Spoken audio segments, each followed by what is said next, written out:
Are you afraid of flying? Yeah, I'm going to die. I'm going to die. Help me. No, you're fine. We're Help me. Or involve yourself in binge drinking? On. 3, 2, 1, stop! Oh my god. Oh my god, no. Oh my. If you want to get rid of these behaviors, then behavioral therapy is the place for you. Here at the Behavioral Therapy Center, we help people face their phobias and rid themselves of behaviors that are unwanted. We do this using counter conditioning, which involves exposure therapy and aversive conditioning. For a little more detail on behavioral therapy, here's Joshua Niemark. Behavioral therapists use counter conditioning. This is where we unlearn something by conditioning or pairing a trigger stimulus with a new response. Counter conditioning uses two methods. The first method is exposure therapy, which exposes people directly to what they are trying to avoid.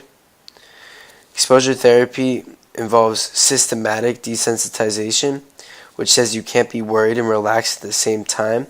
So while relaxed, therapists help people face their fears by taking baby steps along the way to reach up to your big fear.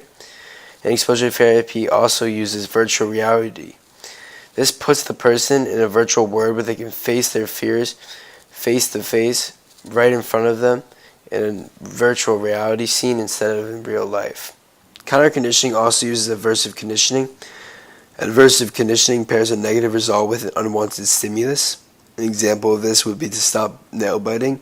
Use bad tasting nail polish. This pairs the bad taste with nail biting, making the person not want to do it. Behavioral therapy is very effective. According to Healthline, 75% of people who use behavioral therapy showed improvement. People who use behavioral therapy are people who want to get over their phobias or rid of unwanted behaviors such as drinking excessively or using drugs. 5 statistics pertaining to this therapy are: behavioral therapy reduced the return rate of schizophrenic patients back to the hospital from 28% to 14%. 83% of studies regarding behavioral therapy in obese schizophrenics reported weight loss in their subjects. 69% of insomnia sufferers who have not responded to medication showed improvement after behavioral therapy.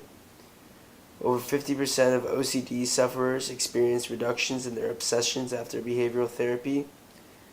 And lastly, 22% of cocaine addicts abstained to cocaine use during the 12-week process of behavioral therapy compared to the 0% that did on a normal treatment system.